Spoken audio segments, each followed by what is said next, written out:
I can record. Here we go. Hey guys, this is Marcus. I'm here. We're gonna record a video for you guys, just giving you a little bit of some insights on the day-to-day things that we use for our baby girl Parker.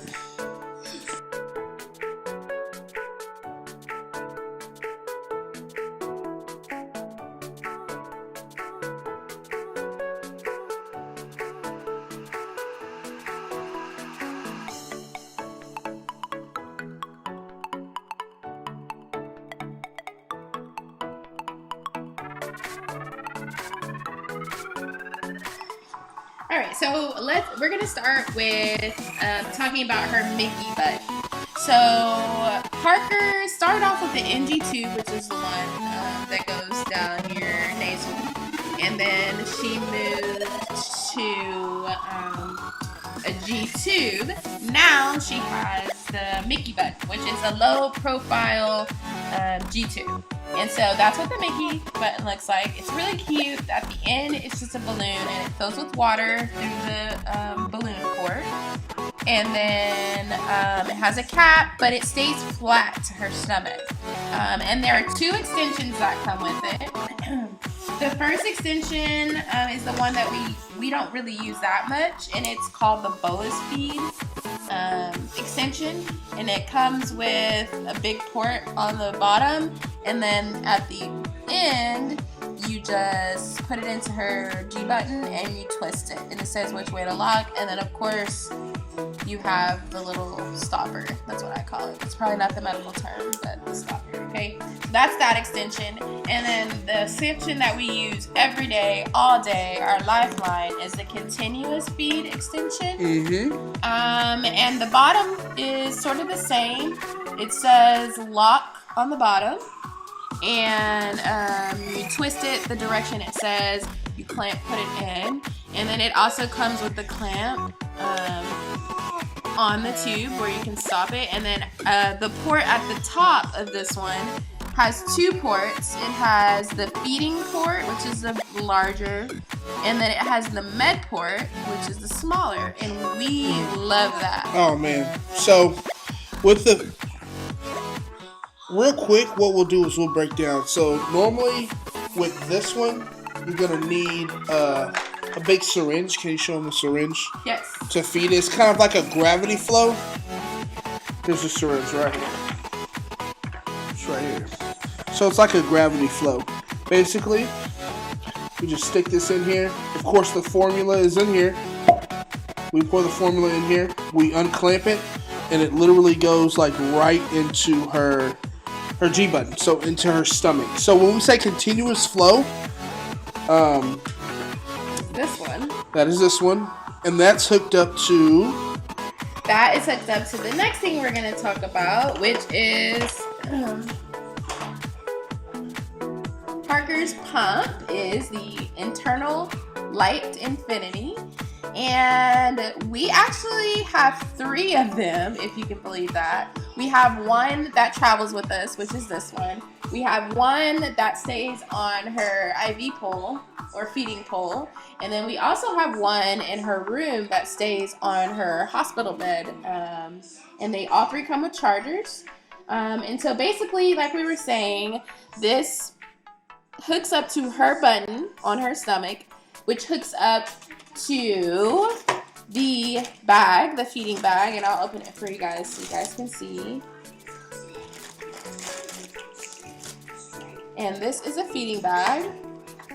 It has a bag on the end right there, and then it has a cap that closes it. So you pour the formula in the bag, you close the cap, and then it comes with a long tube. It goes all the way down to the port on the end. It comes with a cap on it for sanitary purposes, so you just pop the cap off, and then you stick the end of the feeding bag into the feeding port, and then like I said, this end is into her stomach. Okay, that's a continuous feed where it's continuously going. So that is the feeding bag. The feeding bag also has this little rubbery part in the middle, which is how it connects to the actual feeding pump. So there's a little black ring here. You just hook it onto there and you pull it through and it clamps, and then you shut it that way. And so that's how the feeding bag hooks to the feeding pump. Okay, so the feeding bag can be hung on the pole. And that's very important because if it's not hung on the pole or in an upward position from the pump, it doesn't flow correctly. So the milk will flow through, you'll prime it through. So I'll turn it on for you guys, and I'll bring it back over here so we can see. So you turn it on by the on and off button. And then there's a prime button right here, and if you just hold down that prime button, you'll see the milk go all the way through, and basically it just primes all of the air out of that tubing so that when it hits her actual belly, it's air. It's not air, it's just the formula. Because you could be pumping her or your child or whatnot with all types of air. Right. And she gonna have all types of gas. All types of gas. So crazy. So that is basically how we do her feeds, and your feeds will be based on whatever your doctor tells you, your GI with your dietitian and all of that good stuff. Okay, so Parker's feeds. When we are home, we use the feeding pole, like I said, which is really cool because on the top it comes with 2 sides, and you can hang, multiple things up there, and then it also adjusts up and down. Mm-hmm. So for that's the shorter folk in the world. Yes, and then also we use the hospital bed pole for feeds, but when we're out, we use our nifty little bags. Okay, real quick, can anyone tell me what animal this is? Comment below. So Parker has 2 of these bags, and we actually got them from our DME provider, which is our durable medical equipment provider, and we go and get everything through Epic. And these are really lifesavers when you go out. Okay, it's hard enough that people are already looking at you feeding your child through a tube because they're just curious and it's just natural. But it helps to have something to carry stuff in. So this bag is specifically designed for feeding. So what we have at the very top is a clamp, and you can clamp it on and off. And what you do is you just take your bag and you put it through this little hole here, and you can clamp it down. So your bag is secure in there and it's not moving all around. So you tuck that in, and of course it's connected to your feeding pump. And if you look down in there, there is Velcro at the bottom where you can Velcro down your actual pump as well. So that all of that is in there.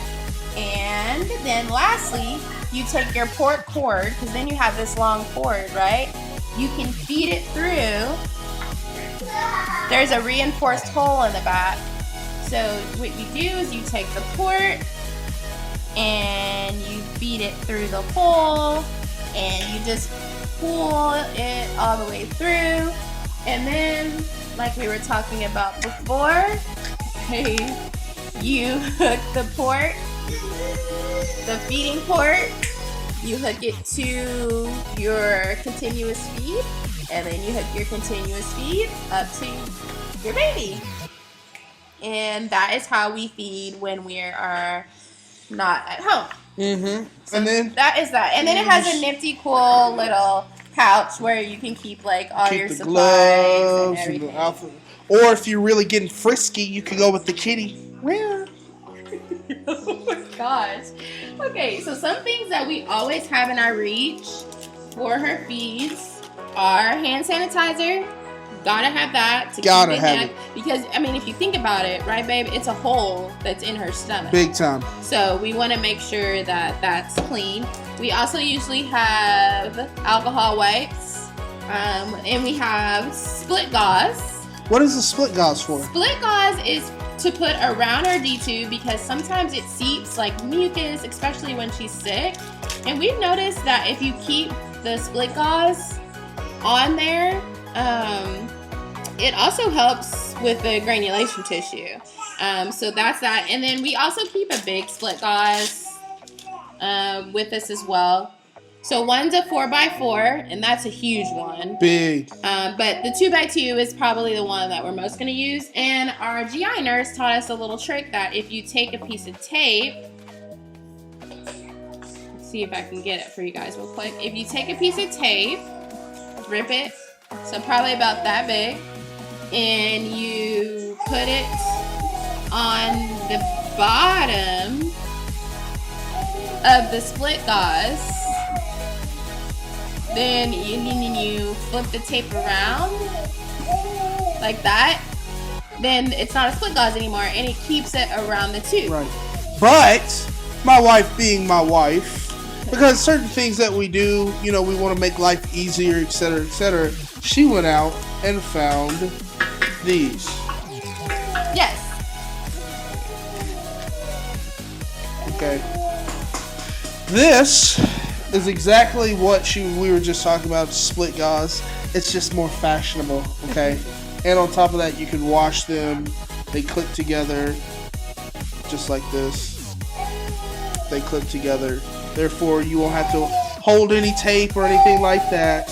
And so, my wife, let's make it more fashionable. They're called tubies. There you go. And you can get them on Etsy. That's where we got them from. So you get them on Etsy and you just order them. And it's really cool because, like he said, they're washable, but they're also very soft. Very soft for her. And absorbent. Because that tape sometimes,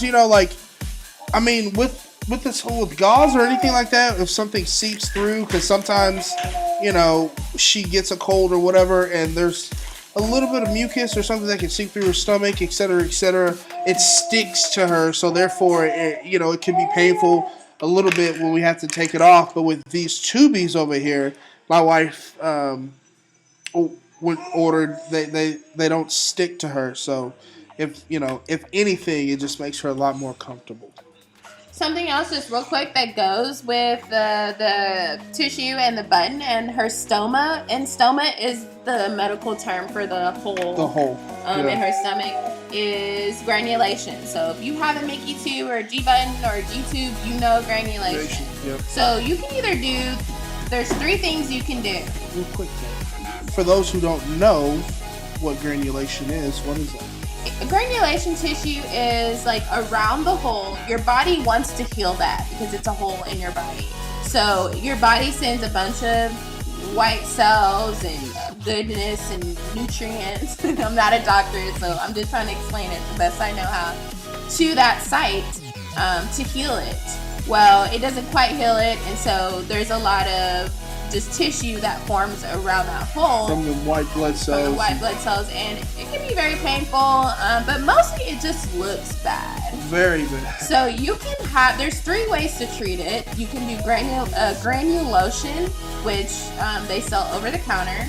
You can do a steroid ointment. That's what Parker has. Or you can get it burnt off, and they burn it off with silver nitrate, which Parker has also had that done as well. Correct. So yes, that's what this is. Other things that we try to keep on hand for our G-tube are syringes. We have 3 mLs, 5 mLs, 10 and 6 mLs, and then our big 60. I call it the big boy. Our big 60 mLs. 60 cc's up in here. That we use. Oh crap! Kevin's over here. My bad. That we really use. Yeah. And we use this 60, also for. We were talking about the first tube, not the one that we use for the continuous feed. The bolus. The bolus. Yeah. That's right. Of course. And we can use this, for 60 cc's. It makes it a lot easier when she's eating 203 for feed. So you gotta just do 3 of these and then 23. Knocks it out of the park. Good to go. You know what I'm saying? Okay. The other half of Parker's feeds are her actual oral feeding. Now she takes all of her nutrition in through her G-tube as well as her meds. But we still do speech therapy, and we still are encouraging pleasure feeds and pleasure foods and things like that. So the first thing that we finally got her to do was to drink through a straw, like this, a straw. It's a plastic flexible straw. that you can. It basically goes with you. And she started with the juice bear. Okay, so the juice bear, we like it is because if you put fluids in, you press it, and the fluid will come out of the straw without her having to suck. And what's going on, guys? With Titan here. Sorry that we had to let the video kind of end. We decided to make a 2-part series to this. So in the next video, we will talk about what Parker drinks and certain pieces of equipment for that. Alrighty. Anyway, be sure to check us out. We are an up-and-coming company at beanolympian.com. It's BEANOLYPIAN.com, or We Are Olympians. On our Instagram, or Olympian Inc. On Facebook. Okay, until the next video, stay classy and God bless. Say bye-bye. Look, right here. Look right there. Yeah.